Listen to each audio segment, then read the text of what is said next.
Welcome to Charlie's celebration of his long life.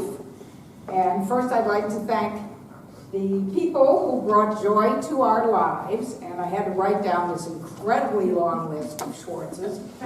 The children Alex, Ned, Debbie, and Emily, and their spouses Jennifer, Michelle, Michael, and Tommy, and our lovely grandchildren Annie, Joe, Isaac, Adam, Allison, Irwin, Lucy, and Ray. And also my big brother Frank Hirsch, and the dear friends who stuck by us when times got tough, and you know who you are. And of course, Charlie's wonderful caretakers, Margot and Danusha, who couldn't be here today, but without whom I wouldn't have had a life these past 5 years. So Charlie lived to be 91 and 11/12 years old, and used that time to make his mark on his family, his beloved Chicago, his country, and on me.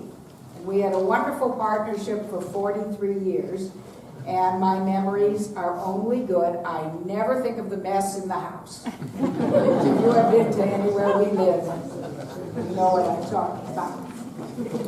Charlie was my soulmate. And even though he was 19 years my senior, our tastes and interests were almost totally in sync. We both were news junkies. We loved summer camp, interesting food and drink, and social life. And we couldn't get enough of music, theater, liberal politics, and anything on PBS, NPR, or in the New York Times. We met in January of 1976 at the ever-romantic Michael Reese Hospital annual meeting. Those of you who are without a significant other, you should go to those things. Well, it was not love at first sight. And after 2 disastrous dates, we went to a formal dance, and some of you were there at Northbrook Court Shopping Center. And Charlie foxtrotted and sambaed his way into my heart. And he turned out to be quite the romantic suitor and sent me a postcard every day for 10 months until he finally accepted my proposal and we got married.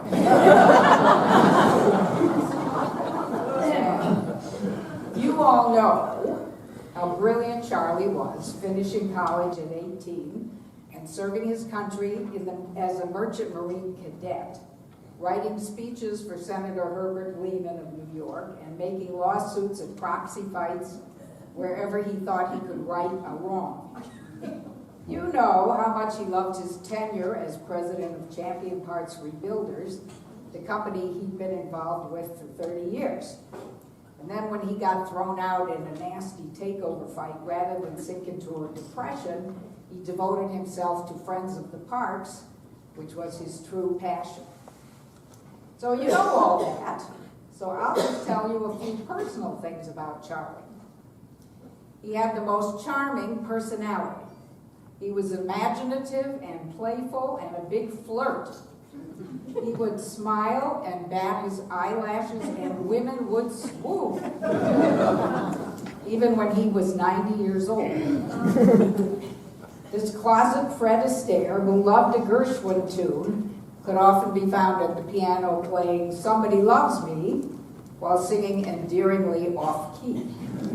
That somebody who loved him was not only me, but almost everyone who knew him, including accountants and lawyers. And Charlie was a patient teacher and also a great problem solver. His ability to think obtusely never failed to amaze me. He believed that the answers to life's problems could be found in literature and art rather than in dogma and doctrine. Here's an example. His plant in Pennsylvania was enduring the longest strike in the state's history, and we were at a performance of Shaw's play St. Joan at the Goodman, and Charlie ran out in the middle to make, not an intermission, just in the middle, to make a phone call. So a line in the play gave him a new idea, and the strike was soon settled. And he was most definitely a people person. never burned bridges, and kept in contact with almost everyone he ever knew, spending hours on the phone chatting up old friends and business associates. He kept in contact with editors at newspapers and magazines, and his beloved New Yorker, which at one time he even tried to buy. That's a long story. He loved to get his causes in print and was very good at it. He was a man of action, but also a quiet, contemplative man with a wide-ranging intellect. On our honeymoon, he brought along the complete works of Joseph Conrad.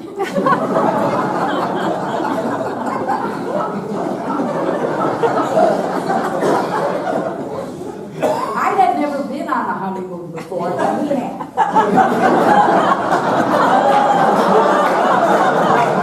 But not in my script. I probably brought along some pulp fiction or something. And he loved to read about history and politics, but also stayed up nights reading his favorite authors, Saul Bellow, Thomas Wolfe, and Tolstoy. I especially enjoyed it when he would read aloud to me, not the complete works of Joseph Conrad. He was a very courageous man, afraid of nothing, and poured his heart and energy into everything he did. That is why I knew in April of 2008 that something was starting to go terribly wrong. Charlie's personality was beginning to change. He was sometimes confused and timid, where usually he was an A-type who charged ahead with great self-confidence. At 81, he was diagnosed with Alzheimer's disease. This could have been a life-altering, crushing blow to us. But instead, we decided, wittingly or not, to continue our life together as we had been living it. Charlie's physical health was excellent, so for the next 10 years, we continued to travel and go to concerts, plays, opera, and the cabaret that we both loved. He especially enjoyed visiting friends on our long drives home from Palm Beach.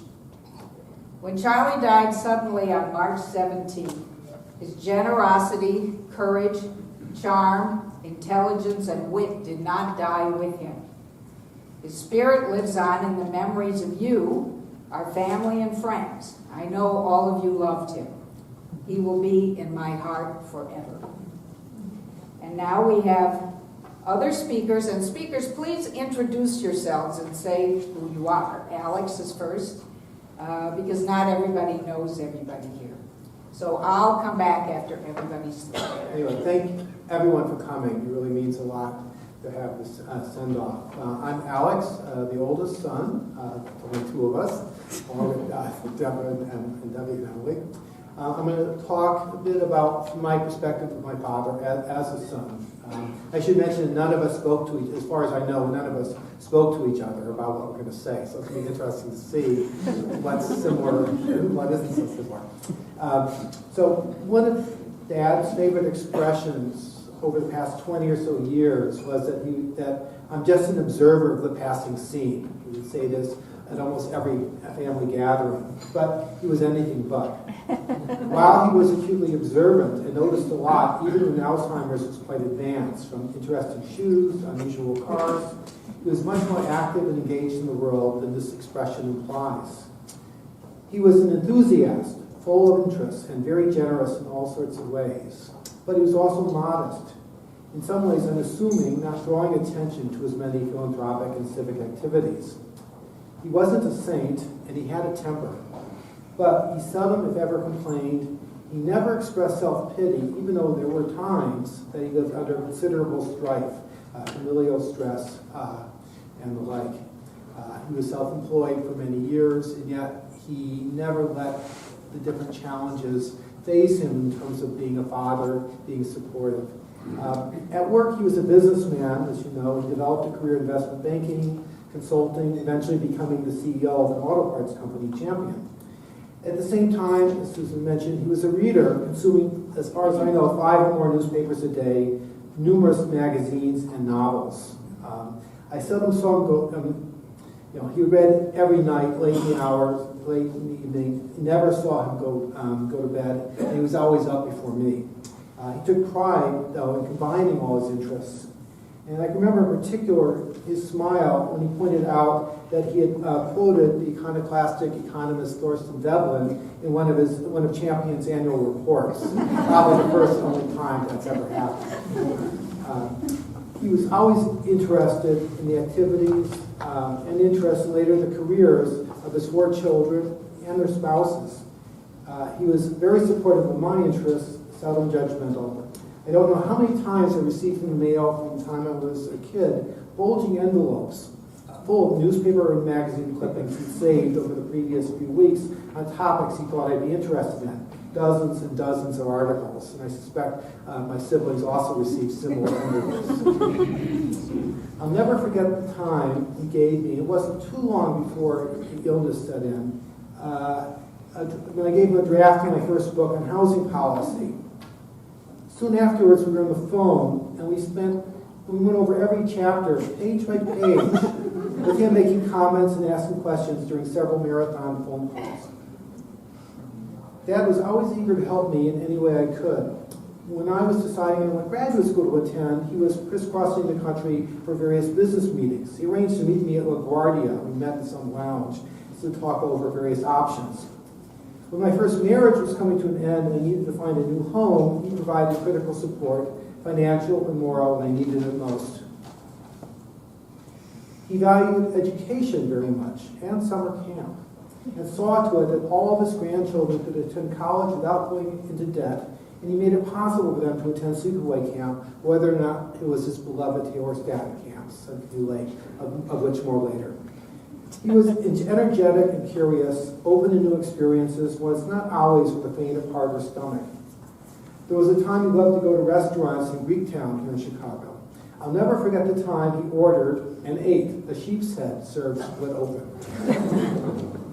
He loved museums. He would take us to several in the same afternoon. Going with him to MoMA and visits in New York, he'd refer to the paintings in the permanent collection as old friends. And I think he meant it.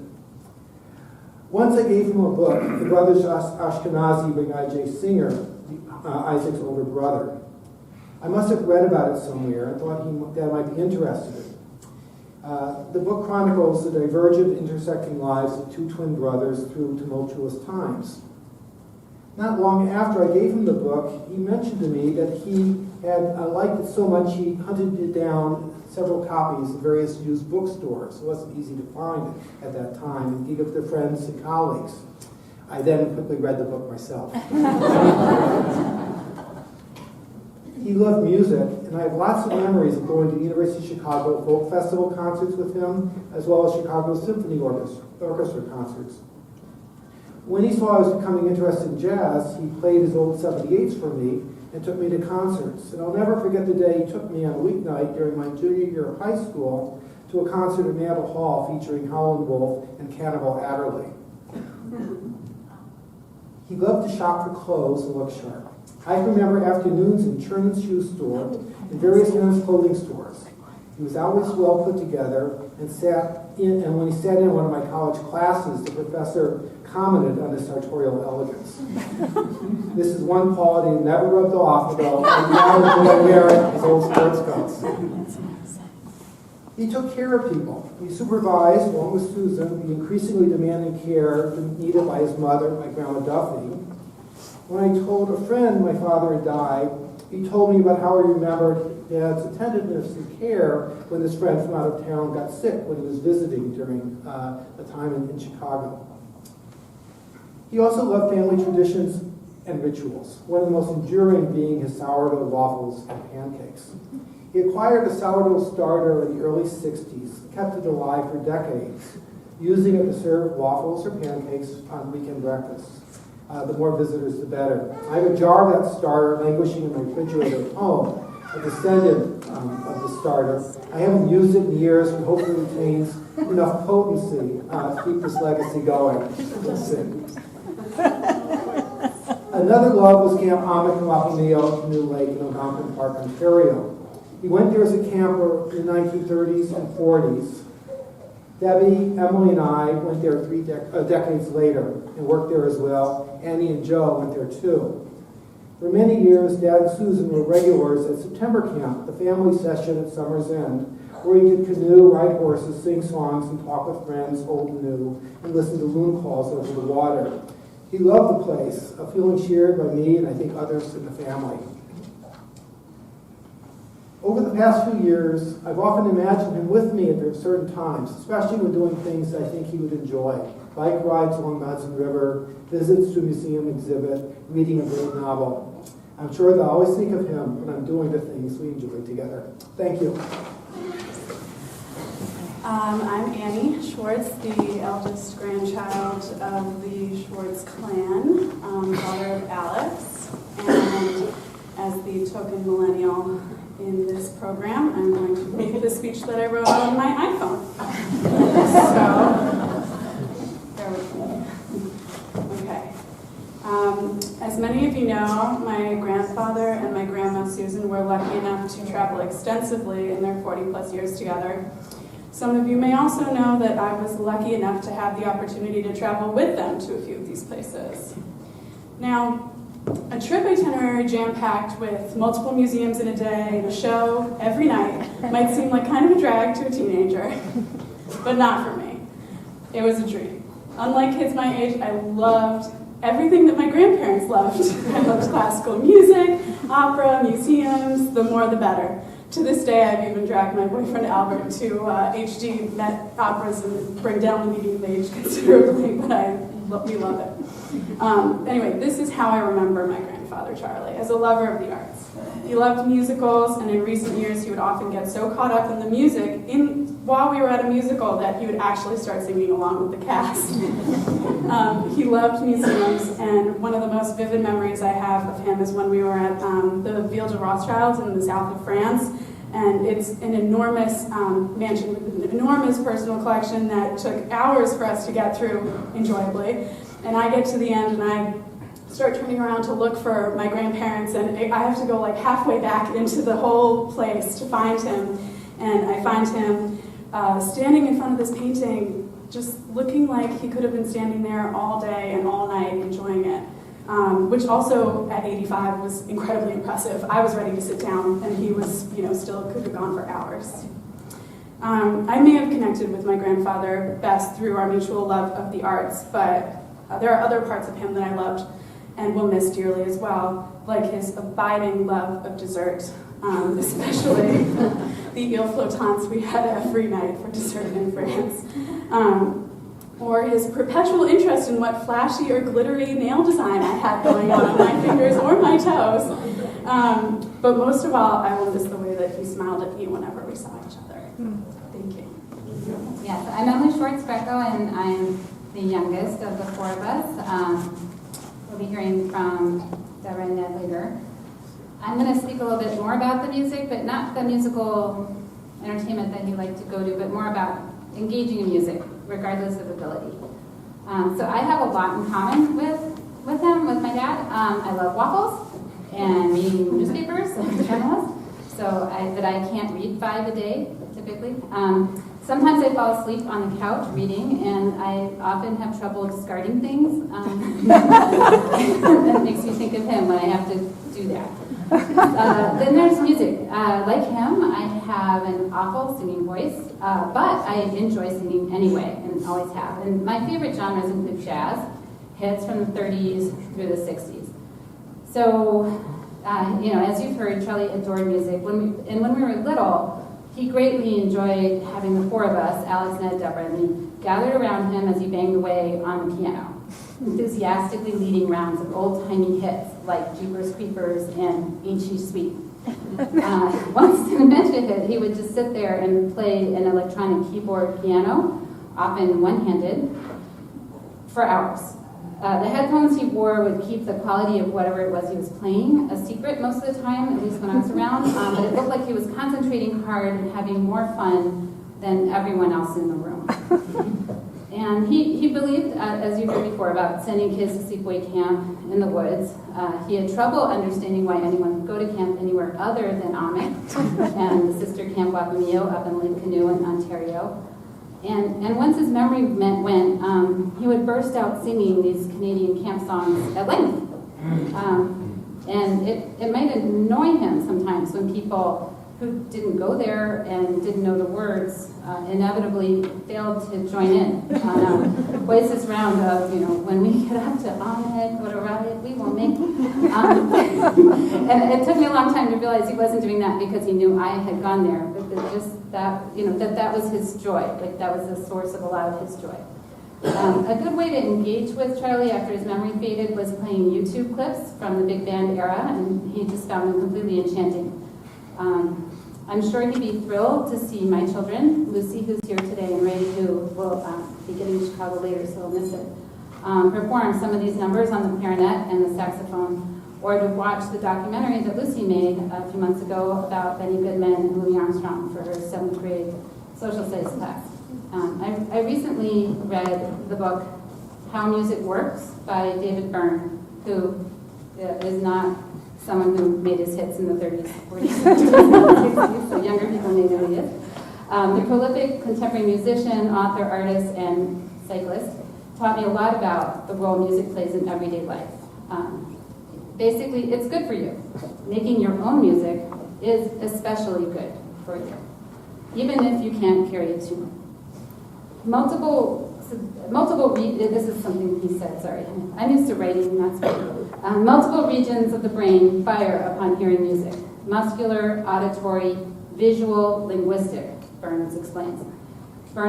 It's also a cosmic telegraph that links us to a world beyond ourselves, to an invisible realm of spirits, gods, and maybe even to the world of the dead.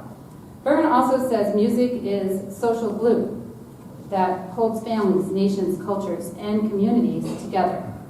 I believe orchestrating those joyous moments around the piano helped glue your progeny together. Thanks, Ted. Hello, I'm Ned, his second oldest son. And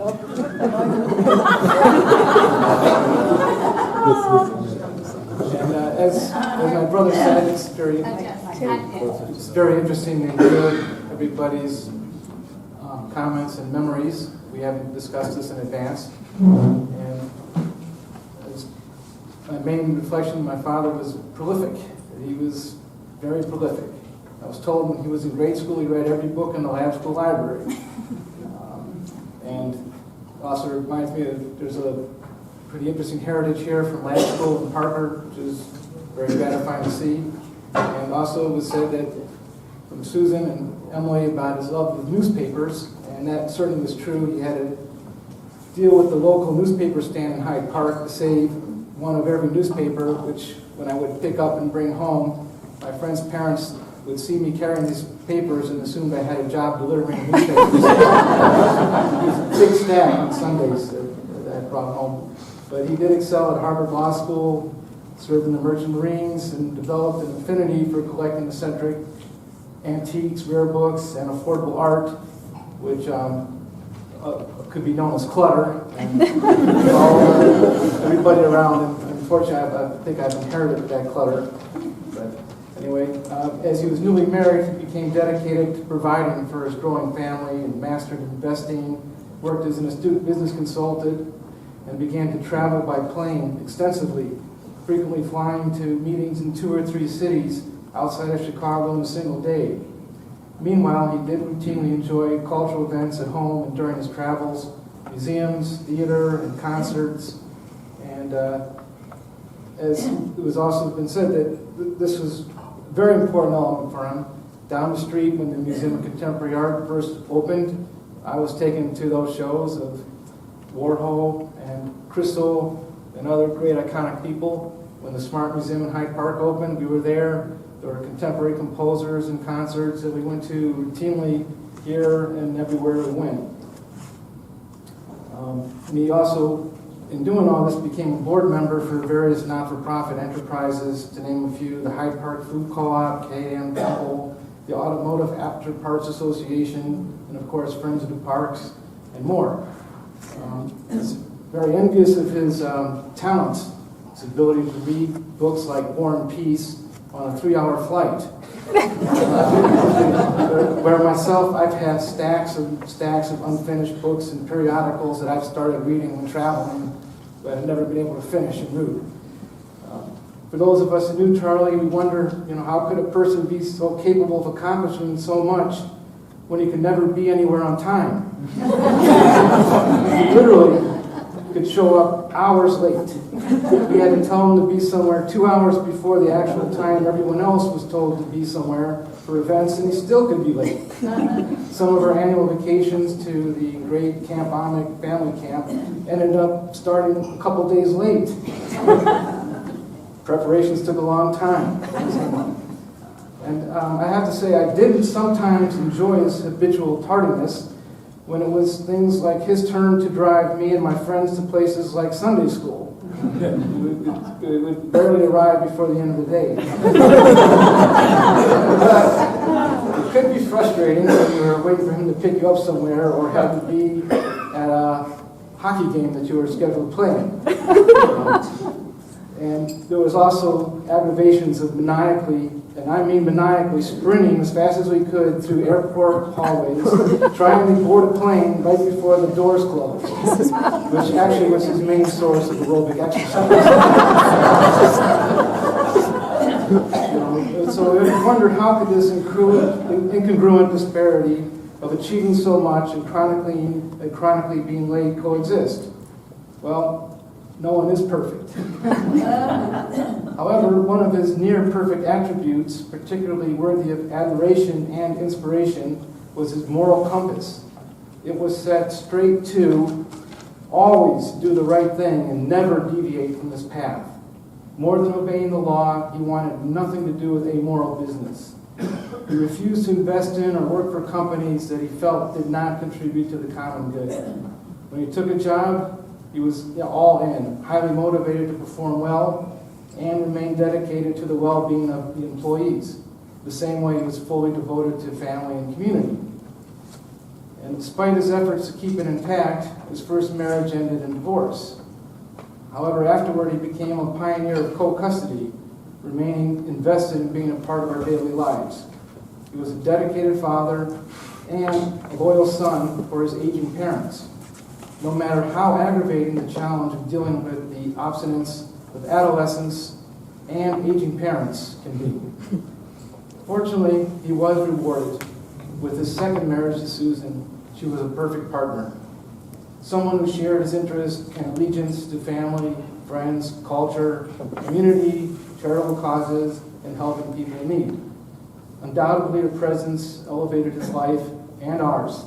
Her devotion to Charlie never wavered, even during these challenging last few years, including the caretakers she enlisted, Danusha and Margot, who all tirelessly worked to keep Charlie so active and engaged until the end. For this, words cannot express our gratitude to Susan. And finally, as a father, Charlie did not insist we do everything the way he did.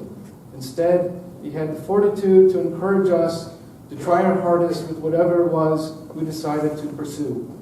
He was determined to remain supportive, no matter how unexpected our future choices in life might end up being, even if that was a parole officer. He ensured we had access to education and exposure to the arts. He also taught us to recognize that the world has many people who are less fortunate, and he inspired us to be engaged with doing our part to help. He wanted us to value culture and citizenship. For this, I am eternally grateful and hope to live up to his moral standards and devotion to family and community. My name is Ken Lehman. You can hear me. I must say I was flattered when Susan asked me to make some brief remarks. Charlie Schwartz was an industry friend of 2 generations of Lehmans. My dad, Elliot, and Charlie had much in common. They agreed that it made sense to treat employees fairly and respectfully. They compared thoughts on customers that they shared and industry trends. They sat together at the, quote, progressive table at industry meetings. When my dad stepped back, I began attending the Distributors Institute, Automotive President's Council, and Automotive Sales Council, and I got to know Charlie. he became my industry friend and colleague. I learned that Felpro and Champion Parts Rebuilders had the same corporate values. Charlie and Susan and Lucy and I became couples friends, and we four sat together at the progressive table at industry meetings. We also played croquet together at the homestead. I knew that Charlie cared about his employees, his customers, society, and our environment. He was a good man. And as has been expressed, Lucy and I also applaud Susan for all the thoughtful and loving care she gave to Charlie for so many years. Thanks. This is the Schwartz family, I guess, piano quartet. Lucy, are you in this? Oh, you're in the piano trio for now. Maybe my sister-in-law, Deborah Wood Schwartz, who is the wife of Charlie's late brother Bob, and her children, Margot, who is a violinist with the Milwaukee Symphony, and Noah, who does a million things. I don't really know what. and the next interlude, we'll have them, and you'll hear Lucy, Benny Goodman, Greco on clarinet.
I was the executive director of Friends of the Parks for 34 years. Many of those I was blessed to work with Charlie Schwartz.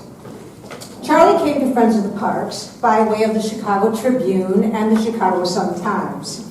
The news articles described the settlement of a lawsuit entitled Charles Schwartz versus the Chicago Park District. It around 1983 when Charlie uncovered a financial trick the Chicago Park District used in allocating interest money. Charlie went to the Park District's headquarters, which at that time were at the north end of Soldier Field. He asked for a copy of the budget. They told him they don't give out copies of the Park District budget.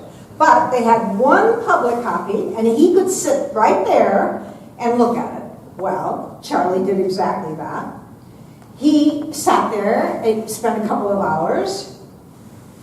He paid special attention to the financial pages, which were always at the very back of this thick budget. And he, to anyone else, these would be boring numbers, but they were like catnip to Charlie. They were dry numbers about revenue from tax dollars, from Soldier Field rental, from concessions revenue, etc. Well, Charlie found a line item which indicated that the Park District allocated millions of dollars of interest revenue from a museum bond fund. They allocated it not to the museums, but they allocated their interest to the Park District's operating budget. Got that? As a major museum supporter, which the family has all told you about, this is very true. As a major museum supporter of many of the institutions, Charlie understood that the bond money, which was approved by the state of Illinois, should really go to the museums and not to the Park District. So Charlie sued on their behalf, and he won. The Chicago Tribune and the Sun-Times carried the story. And we at Friends of the Parks said, hey, wait a minute, we have to meet this Charles Schwartz. And we have to bring him on our board. This is exactly the kind of expertise we did. Well, we easily tracked down Charlie Schwartz, and he became a very active member of Friends of the Parks. So much so that in a short time he became the president of the board of directors. He was an advocate and supporter of all of our work. Each November, when the proposed Park District budget came out, by then we actually got a copy, Charlie would come in the office and would help to analyze this technical document. His goal and ours was to root out any waste and corruption and to ensure that the budget dollars were spent throughout the city equitably. And then one day about 1998, when he was president, Charlie came to the office with a present. It was a book entitled The Annual Report of the Forest Preserve District of Cook County, year 1927, I believe. And he found the book, a used book, where, but at a bookstore in Hyde Park somewhere. And it was a hardcover blue book, I remember it clearly, that described in really elegant prose the accomplishments of the Forest Preserve District in Cook County in 1927. And such outstanding public work was like a revelation to us. It included long descriptions of the preserves and how they maintained them and how valuable they were. And this was at the same time, in 1998, when the Forest Preserve District of Cook County had become a haven of patronage and corruption. So Charlie convinced the board, convinced all of us, that we needed to start a new organization. We needed to take on the Forest Preserve District of Cook County. We did. We started the Friends of the Forest Preserves that are doing very well right now. And we completed a year-long study of the Forest Preserve and found outrageous things that actually led to the overhaul of the district. And I can really tell you, they're not quite as well maintained as in 1927, but they're doing well now. And then in 2002, Charlie was no longer the president of the board, but he was a very active member of the board. he lent his name to another lawsuit of Friends of the Parks. There have only been 3 or 4 total, 3 maybe, right? This one, he lent his name to a lawsuit that Friends of the Parks brought against the Chicago Park District to prevent the construction of Soldier Field, the spaceship that we have there now. The suit went all the way to the Illinois Supreme Court, but tragically, we lost that case. But Charles Schwartz was proud to put his name up front and center on a lawsuit against the city.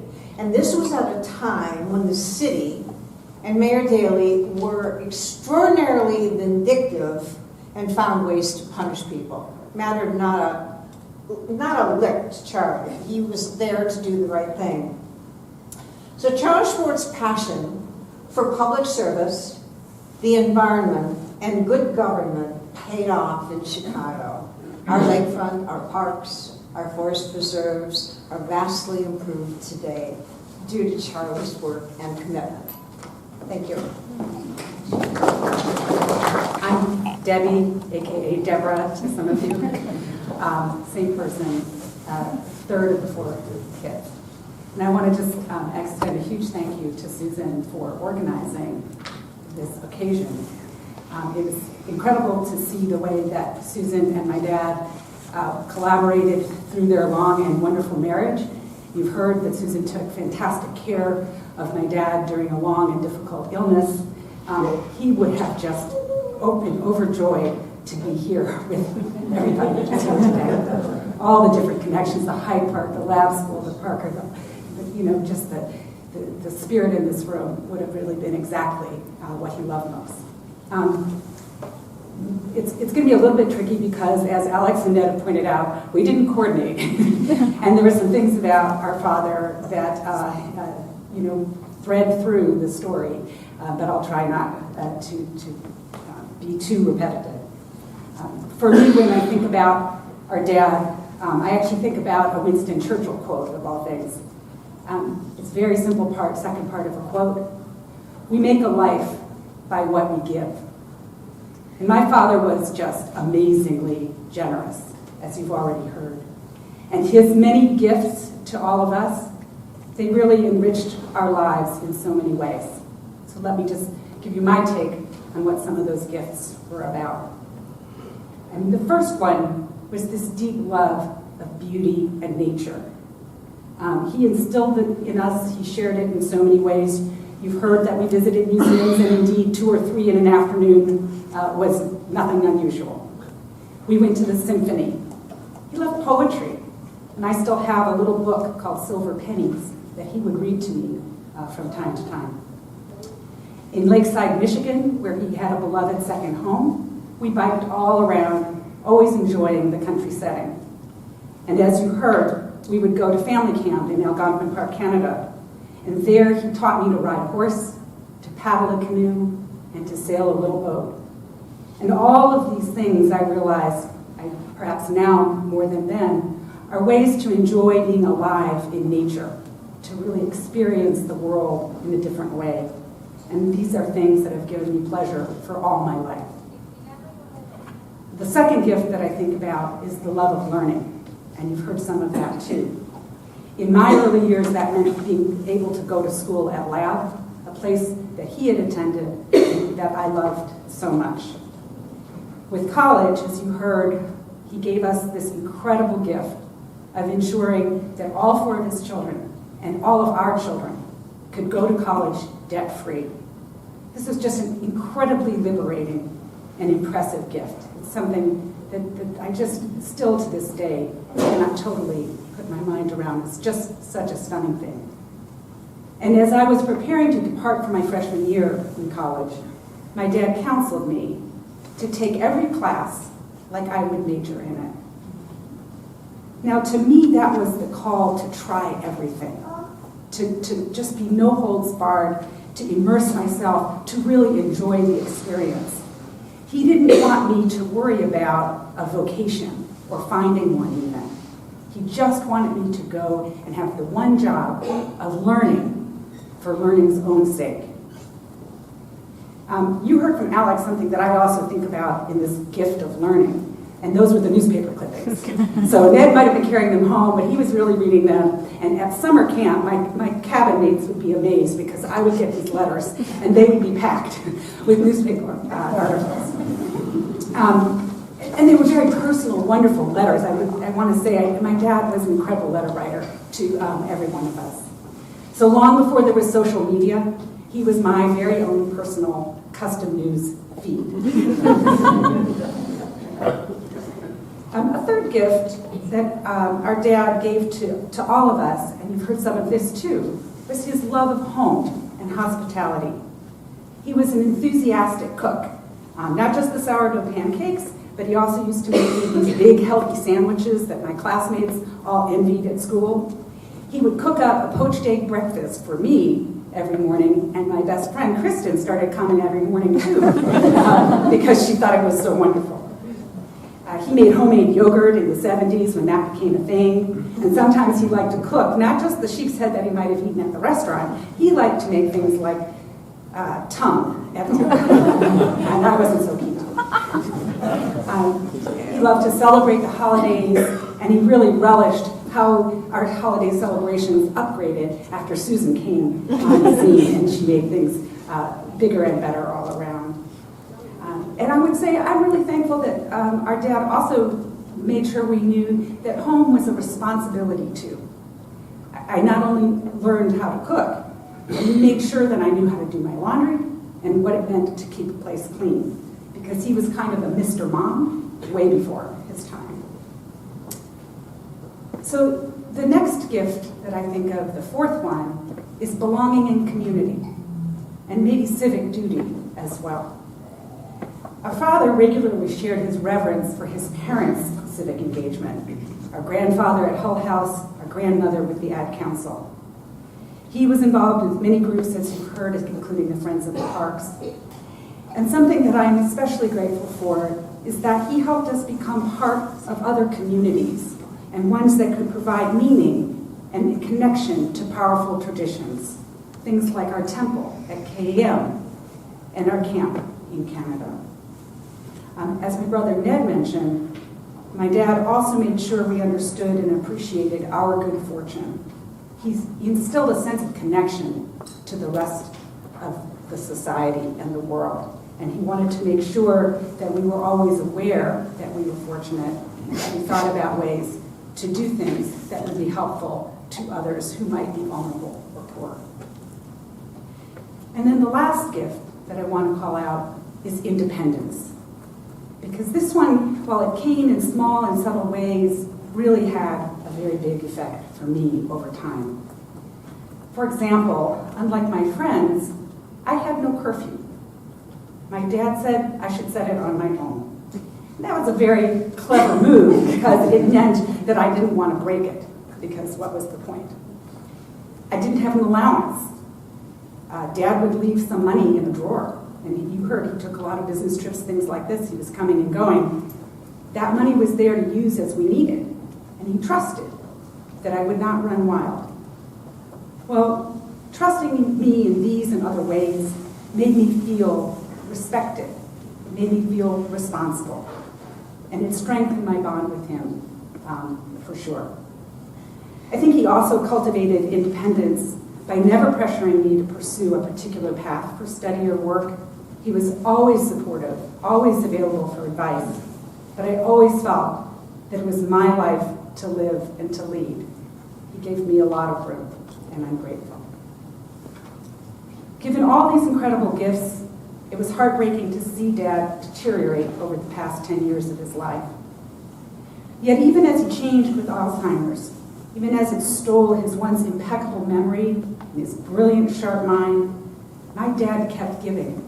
To me, my siblings, our kids, and Susan too. I think above all, he gave us the gift of being truly present. It was really something to see someone get joy from the simplest things. A scoop of ice cream, a puzzle piece snapping into place, his daughter's brightly painted nails, something that Annie and I had at the time. And sometimes just surprising us out of the blue, like singing all the words to Stars Fell on Alabama, right there along with Ella and Louie. I'm forever grateful that my dad never lost the wonderful twinkle in his eye. Whenever I would greet him, even long after he had lost the idea of who I was, he would mirror my smile and give me his own big grin and declare, "I'm alive." Charlie Schwartz was a much beloved and immensely generous father and husband and grandparent and friend. As my son Isaac wrote in a beautiful post right after he died, we are blessed with his memory and his profound contributions to our lives. Good afternoon. I'm very proud to be Susie's big brother, Frank Hirsch.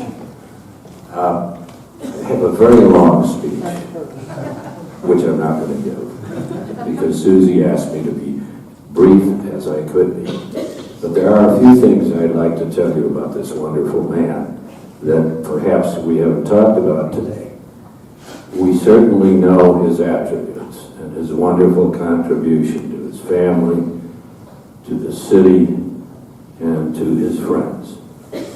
But I don't think in 1976, when our parents met Charlie and Susie announced the engagement, I'm not quite sure they understood what a wonderful man this was.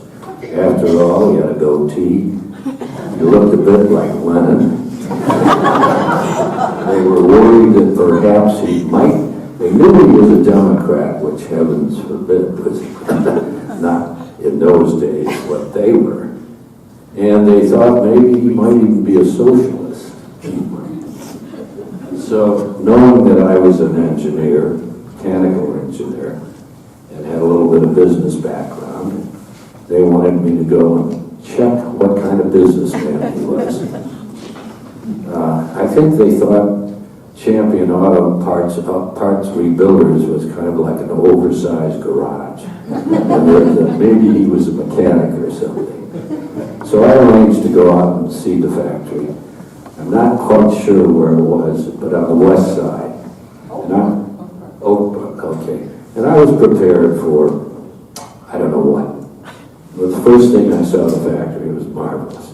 Wonderful looking building, good location, and very well kept up until I walked into Charlie's office. Now you have to understand, Charlie never met a piece of paper he didn't like. And as a result, he'd like to keep them. Well, I couldn't find a chair to sit down on because they were all buried under the piles of paper. And I finally did find a place I could sort of stand. I think he had a desk, but I'm not sure, because it also was piled high with papers. So I was a little dubious. I began to think, maybe the parents are right, but maybe he isn't what we now know he was. And then he took me on a tour of the factory. And I must say, he had a phenomenal grasp of the engineering, even though he was a lawyer, of people, of what they needed and wanted. And every workstation, we would stop and he would know the worker by first name, his family, his favorite color, I don't know, everything. And then he'd talk about the part that they were refurbishing. And by God, for a lawyer, he really knew it. So I must say that I was able to give him an A+ to the parents. I called the next story. Where'd you get those shoes? No, that's the last story. Where'd you get those shoes? But the next situation I think was marvelous was when, after my wife died, Susie and Charlie asked me to go on a trip with them to Israel.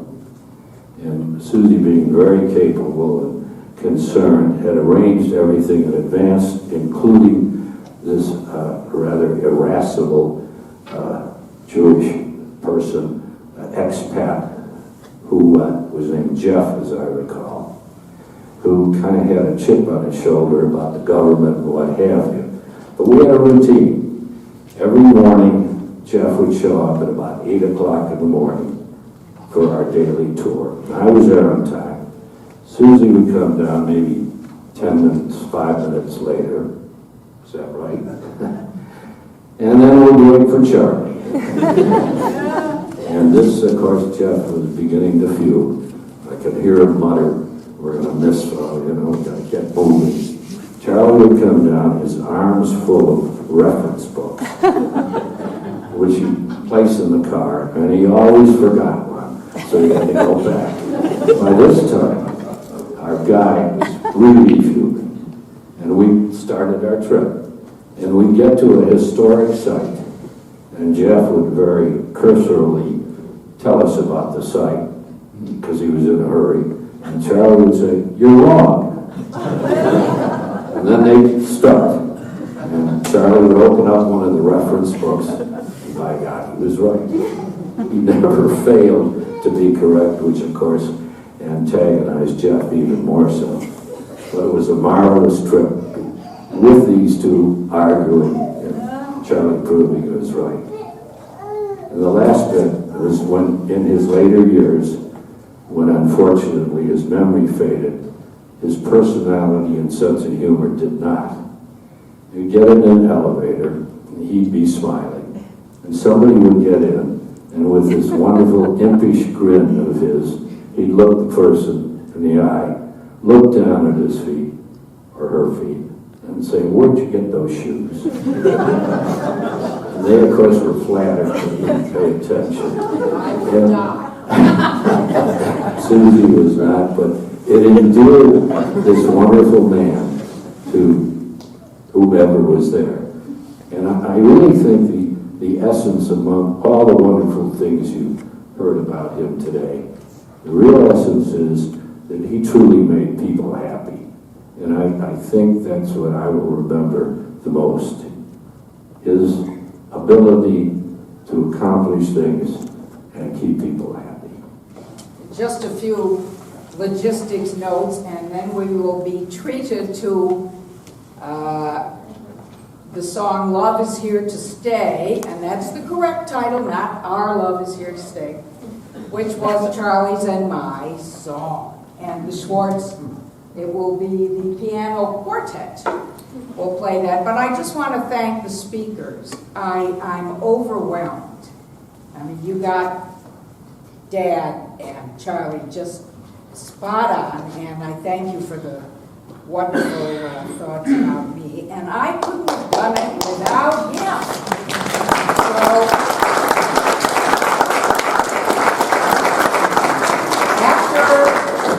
after we know that our love is here to stay, we have cocktails and little Arts Club triangular sandwiches out in the dining room, and everybody chat, and you don't have to talk about Charlie, but you can, and enjoy each other's company, and it's just wonderful to have all of you here.